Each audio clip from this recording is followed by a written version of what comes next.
Rabi season దృష్టిలో పెట్టుకుని ప్రభుత్వం రైతులకు ఉచితంగా మట్టి పరీక్షలు నిర్వహిస్తుందని నెల్లూరు జిల్లా వ్యవసాయ శాఖ సహాయ సంచాలకులు కన్నయ్య తెలిపారు. 2024-25 సంవత్సరానికి సంబంధించి జిల్లాలో 23,300 మట్టి నమూనాలు పరీక్షించేందుకు ప్రభుత్వం ప్రణాళిక సిద్ధం చేసిందన్నారు. మట్టి నమూనాల్ని పరీక్షించి రైతులకు సకాలంలో ఫలితాలు అందిస్తున్నామని అధికారులు వివరించారు.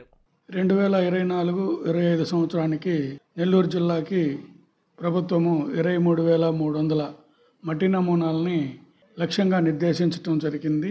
ల్యాబ్కి ఇప్పటి వరకు 6,000 శాంపుళ్లు రావటం జరిగింది. ఈ 23,300 శాంపుళ్లు కూడా క్షేత్రస్థాయి సిబ్బంది సేకరించడం జరిగింది.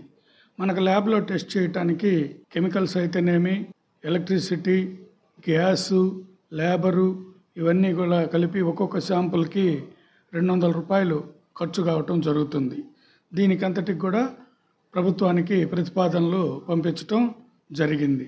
ముఖ్యంగా మనము ఈ ల్యాబ్లో మొత్తం 13 రకాలైనటువంటి పరీక్షలు నిర్వహించటం జరుగుతుంది. రైతు తన పొలం యొక్క యాక్చువల్ స్థితి ఎలా ఉంది, ఎటువంటి ఎరువులు తాను ఏ ఏ పంటలకి వేయాలి అనేటువంటిది సిఫారసు కూడా ఇవ్వటం జరుగుతుంది.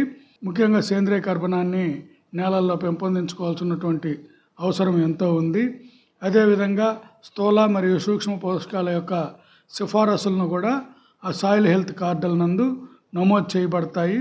దాని ప్రకారమే ఏదైనా సమస్యాత్మక భూములు ఉన్నప్పటికీ వాటికి జిప్సము ఇటువంటివి కూడా కరెక్షన్ చేసుకునే దానికి వేసుకోవాల్సిందిగా కూడా సూచించటం జరుగుతుంది. ఈ యొక్క సాయిల్ టెస్ట్ అనేటువంటిది చాలా ముఖ్యమైనది. దాని యొక్క సదుపాయాన్ని ప్రైవేట్ శాంపుల్గా తెచ్చినప్పటికి కూడా 30 రూపాయలు నామినల్ ఫీజుతో కూడా టెస్ట్ చేసి రైతులకి ఇవ్వటం జరుగుతుంది. స్కీమ్లో శాంపుళ్ళు ఉచితంగా టెస్ట్ చేసి ఇవ్వబడతాయి.